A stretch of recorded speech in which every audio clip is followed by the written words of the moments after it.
there's a feeling that our people have that, okay, we're just gonna pull back. And no matter what the reason, no matter what cause is causing this, I believe it's a beautiful thing. And it's a long time coming. Pull back and don't get involved in anybody else's mess. Black men and black women, the old and the young.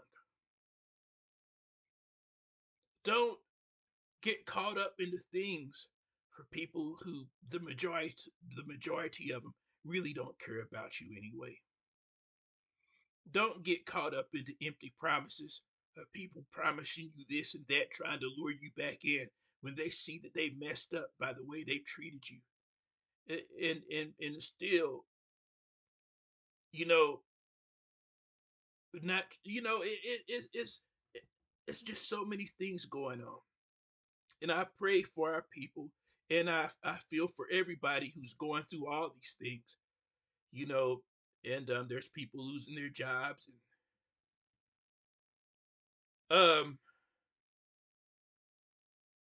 but my main focus is for the African Americans. Since I live, my family's from here. I have family that were slaves, and I'm very proud of my FBAs. I'm proud of who I am, and I'm proud of what they went through, and still were able to do well. Still were able to turn what was wrong, the slavery and Jim Crow, all the unalivings, all the discrimination, all the things that were aimed at our people, but yet our people still turned this into a blessing. I have respect for my ancestors. I have respect, most of all, Almighty God Yahweh, because He still had His hand protecting us. Almighty God Yahweh still had His hand watching over our people. And for those who may not know, African Americans and the descendants of the transatlantic slave trade all over the world, the race known as Negroes in Africa and everywhere. We are the true children of God. We are the children of Israel. And my concern is, and Almighty God is calling our people out. It's His concern. Our our concern and our attention needs to be on Almighty God Yahweh and the truth of Him and His teachings and what He offers, the blessings that He offers to us. The whole Bible prophecy is about the redemption of our people and bringing us back from the lands where we've been scattered in slavery and oppression.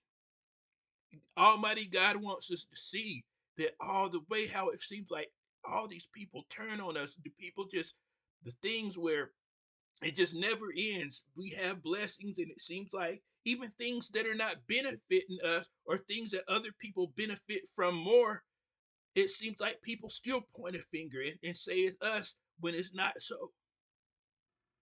So that comes from Deuteronomy. It comes from if you read Deuteronomy 28, especially the second half of it, the Bible speaks of these things. It said we'd be an astonishment. We'd be a byword. People, it would be something that people would talk about in astonishment for the state that we're in. We would be the most hated of all the nations. For the Bible speaks that this would happen if our ancestors did not obey Almighty God. This is what He said He would do. We're the ones who fit prophecy as the children of God. He said he said that from other nations would come among you and rise higher than you. And so now I want to tell a little story that fits. I thought about it, and it fits very well with this situation that is being discussed in the video. And I can't remember where I first heard the story, but I'm going to tell it with my flavor. Okay, I'm going to tell it with my flavor. Um, there was a woman, and she was walking through the woods, and she looked down on the ground in the snow, and there on the snow laid a snake, a dangerous, poisonous snake. And it looked at her and said, "Ma'am," it said, "if you please pick me up and if you take me and warm me up and save me, I promise you that I'll appreciate it. because if you leave me out here, I'm gonna die. I'm not gonna live. The woman looked at the snake. She said, "Well, it is a snake, and I know it's dangerous. I know that if it bites me, I'm in trouble." And he said, "Oh," and she said, will you bite me if I pick you up?" The snake said, "Oh no, oh no, I won't." The snake said, "I won't bite you. I promise." The woman said, "You promise?" The snake said, "Yeah, I promise." So the woman picked up the snake. She said, "Okay, I take a chance." Her heart went out. She picked up the snake, carried it home, and she had the fire going, and she sat down in her chair, and she wrapped the snake up. She held it in her bosom to warm it up. She held it close to her, just like she would if it were a newborn baby. She rocked it. She fed it, fed the snake. She gave it some hot something to drink, you know, rubbed it, kissed it on the head, you know, held the snake, and soon the snake started getting a little bit stronger. Life came into it. She took care of it. She sang little baby songs to the snake, and the snake just sat there. He was enjoying all those things, and it was helping him, right? Fed it a little bit, sang songs, rocked it, rocked the snake. She looked at the snake. She said, "Wow, this is not what I thought it would be. The snake seems so nice. I don't know. Should I? Maybe I'll keep it. I don't know." What was she thinking? Perhaps she was thinking that. She held the snake and was rocking it some more. Gave it something to drink, some nice food. Gave it some soup to warm it up. Singing. Da, da, da, da. It was nice and cozy in the house. The snake warmed up. Its life came back into it. It got stronger. It was full. His belly was full. It was taken very good care of. And then, the woman was sitting there, content and happy, looked at the snake. The snake seemed harmless enough.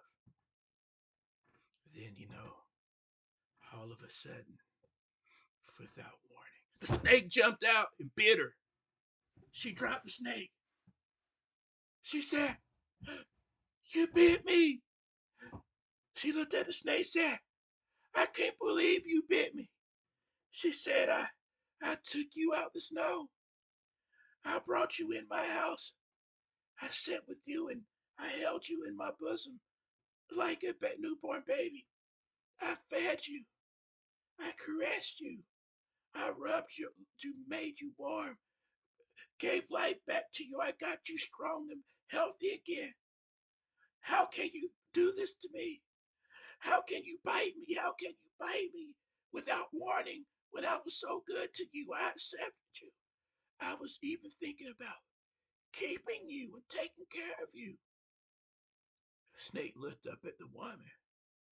He said, "You know what?" He said, "Now, you knew I was a snake when you picked me up. You know I've done nothing but evil.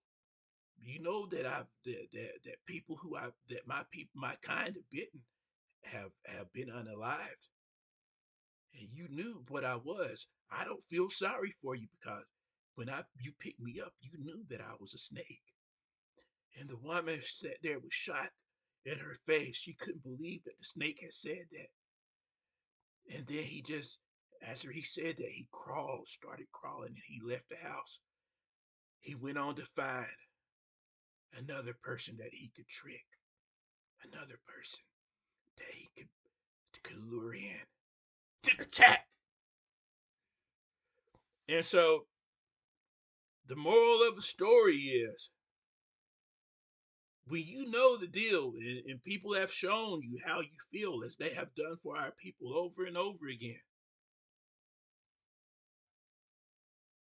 Learn your lesson. Don't go back. Don't pick up the snake that you know has bitten our people over and over. Don't pick it up. Don't be lured and fooled into things, into a situation to go around that. You walk around it. You don't pick it up. You see it on the ground, see it somewhere. You go a good distance around it. Don't pay it no mind. You keep on going. As long as it stays there and don't bother you, you leave it. And that's how we need to be. Our people must stay out of these messes that's going on. Don't get caught. Take care of ourselves and our people. Show each other love. Don't worry about it, or else we might end up being like that woman who got bit by the snake for no good reason. So, all right. Thanks to Almighty God. Be strong.